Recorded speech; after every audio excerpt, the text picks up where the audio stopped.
Halo, perkenalkan nama saya Tri Sumarni Sitohang dengan NIM C0E0024039. Saya dari Prodi Keuangan Daerah kelas R001 Fakultas Ekonomi dan Bisnis Universitas Jambi.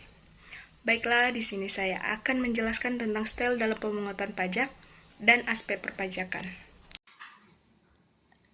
Style dalam pemungutan pajak dan aspek perpajakan.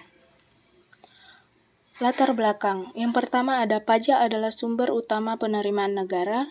Yang kedua, pajak digunakan untuk pembangunan nasional dan pelayanan publik.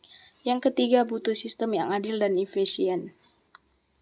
Rumusan masalah. Ada 5 bagian, yaitu yang pertama, apa pengertian style pajak? Yang kedua, apa saja kendala pemungutan pajak? Yang ketiga, apa saja perlawanan pajak? Yang keempat, apa pihak yang terkait? Yang kelima, apa saja penggolongan pajak?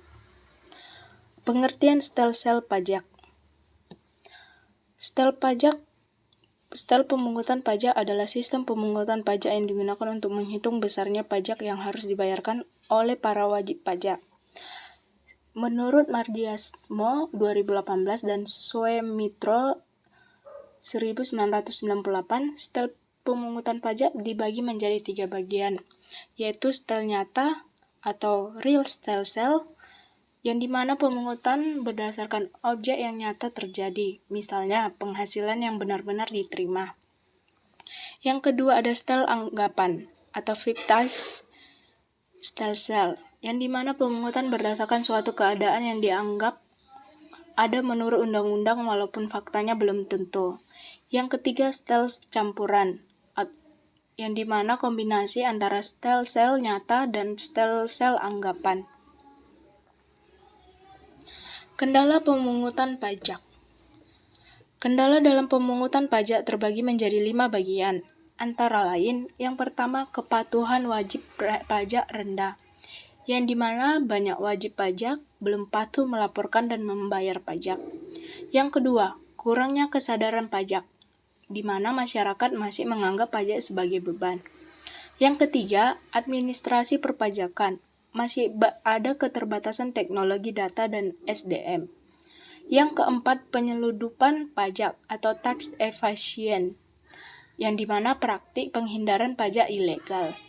Yang kelima, kesenjangan sosialisasi. Tidak semua masyarakat memahami aturan perpajakan. Bentuk perlawanan pajak. Menurut literatur, perlawanan pajak dibagi menjadi 2 bagian. Di antaranya, perlawanan pasif, misalnya menunda, tidak melaporkan SPT atau tidak membayar. Yang kedua, perlawanan aktif, misalnya manipulasi laporan keuangan menggunakan dokumen palsu. Pihak yang terkait dalam perpajakan. Yang pertama, pemerintah. Sebagai pemungut pajak atau Ditjen Pajak, Ditjen Bea Cukai, Bapenda.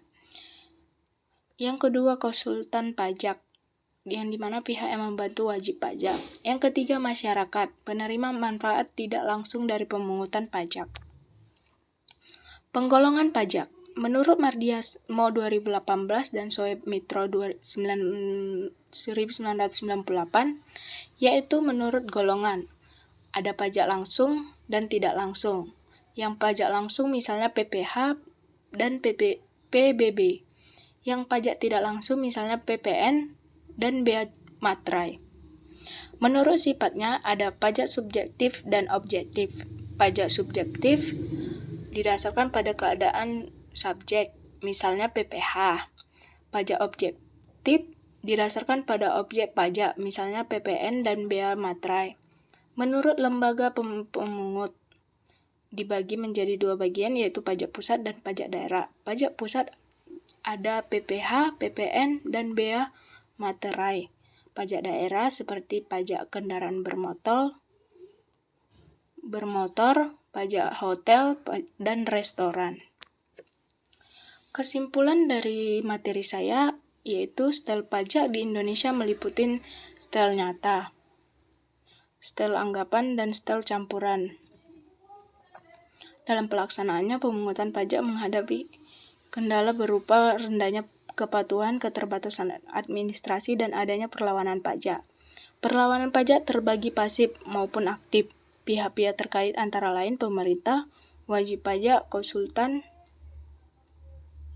serta masyarakat. Pajak dapat digolongkan berdasarkan golongan sifat dan lembaga pemungut.